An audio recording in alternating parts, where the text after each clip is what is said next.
तुम्हाला माहिती आहे का, न्यूयॉर्कच्या चायनाटाउनमध्ये एक साधं ऑफिस होतं. बाहेर चॅरिटीचं नाव होतं, आत चायनाची सिक्रेट पोलीस अमेरिकेच्या भूमीवर अमेरिकेच्या नागरिकांवर नजर ठेवत. आणि हे फिक्शन नाही किंवा ही माझी माहिती नाही आहे, हे FBI ने उघड केलेलं आहे. नमस्कार मित्रांनो, तुम्ही पाहताय जगात काय चाललंय. चायना फक्त मिसाईल्स आणि ट्रेड वॉर नाही करत, चायना तुमच्या शेजारच्या गल्लीत पण काम करतं. याला म्हणतात हायपर लोकल इन्फ्लुएन्स. आता हे नेमकं कसं काम करतं ते बघूया. चायनाने जगातल्या 53 देशांमध्ये 100पेक्षा जास्त सिक्रेट ओव्हरसीज पोलीस स्टेशन्स उभारलेत.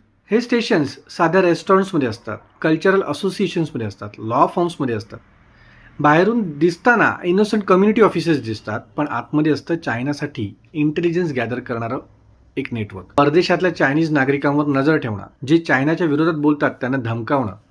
आणि सर्वात शॉकिंग, एप्रिल 2021 ते जुलै 2022 मध्ये चायनाने 2,30,000 लोकांना परदेशातून चायनाला परत यायला फोर्स केलं. याला म्हणतात ऑपरेशन फॉक्स हंट. अमेरिकामध्ये तर चायनाने 30 वर्ष एक नेटवर्क बांधलं होतं. कॅलिफोर्नियामध्ये लोकल इलेक्शन्समध्ये कॅन्डिडेट फंड केले, पॉलिटिशियन्सच्या प्रोफाईल्स चायनाला पाठवल्या. मे 2026 मध्ये एका कॅलिफोर्निया पॉलिटिशियनने गिल्टी प्ली दिलं, चायनासाठी इल्लीगल एजंट म्हणून काम करण्याच्या कारणावरून. चायना फक्त जिओ पॉलिटिक्स खेळत नाहीये, चायना तुमच्या शहरात, तुमच्या कम्युनिटीमध्ये, तुमच्या इलेक्शनमध्ये घुसतो. मिसाईल्स दिसतात, हे दिसत नाही, आणि जे दिसत नाही ना ते सर्वात जास्त डेंजरस असतं. पाहत राहा जगात काय चाललंय.